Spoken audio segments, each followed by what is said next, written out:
Hello, my name is Lauryn Hayes, and today I'm here to talk to you guys about greenwashing, specifically how the BP oil and energy company uses this in their television advertisements.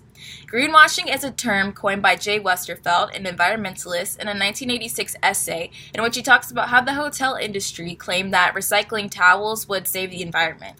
After researching, Westervelt found that recycling towels actually didn't save the environment, but saved the hotel industry money. Westervelt created this term to define corporate strategies claiming a false environmentally conscious narrative aimed toward profit and not eco-friendliness. He called this greenwashing as a play on the previously known term whitewashing. I have found that this concept is illustrated through the BP oil company's recent marketing reconstruction, and I have concluded that BP has used this methodology in multiple television advertisements to alleviate scrutiny from consumers after the explosion of the Deepwater Horizon oil rig. Do you remember the BP oil spill? The explosion of the Deepwater Horizon oil rig into the Gulf of Mexico in April 2010 shocked the world and angered many. Lawsuits, fines, and an intense investigation determined the oil spill was a result of technical oversights by BP. The spill was rendered entirely preventable, causing even more public backlash, especially in the media. I want to focus on inconsistencies between BP's portrayal of itself through television and advertisements in particular. Living by the Gulf Coast, I remember being baffled that worldwide news was happening so close to my little suburb. I remember being glued to the television watching thousands of gallons of oil spill endlessly into the Gulf, and eventually the shores close to my home. After public ridicule and reparation, a new message was presented by BP's Best and Brightest. An ad featuring Iris Cross, a BP employee described as BP Community Outreach, reported all of the money and manpower BP was putting towards cleaning the Gulf and restoring the damaged ecosystems.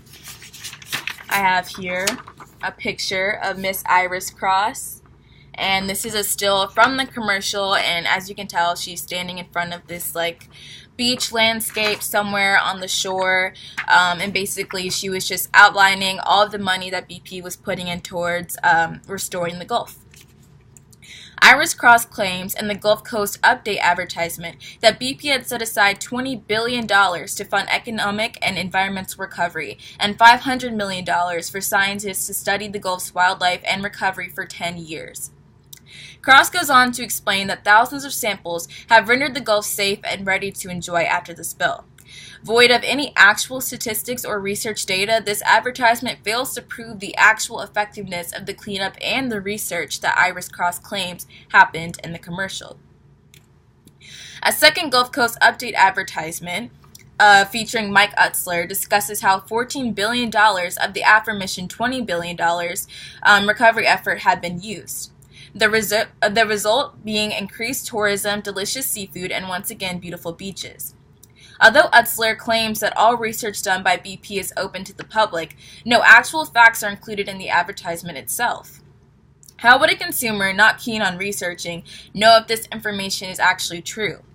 In fact, statistics showed that in 2012, the BP oil company had scaled back its renewable energy programs.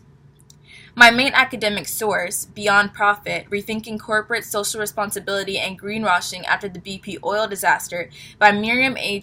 and Judd F. Sneirson, concurs. The BP advertising campaign was widely successful. While the logic of an ecologically friendly oil company engaged in deepwater drilling is something of an oxymoron, BP's kinder, gentler image touched a nerve with American consumers. For whatever their own carbon footprints might be, for whatever gas-guzzling SUVs they or their neighbors might own, for however many trips consumers made in their cars, they at least aspire to be kinder to the environment. Unethical marketing and business practices are detrimental because they allow big businesses to hide their climate-damaging exploits.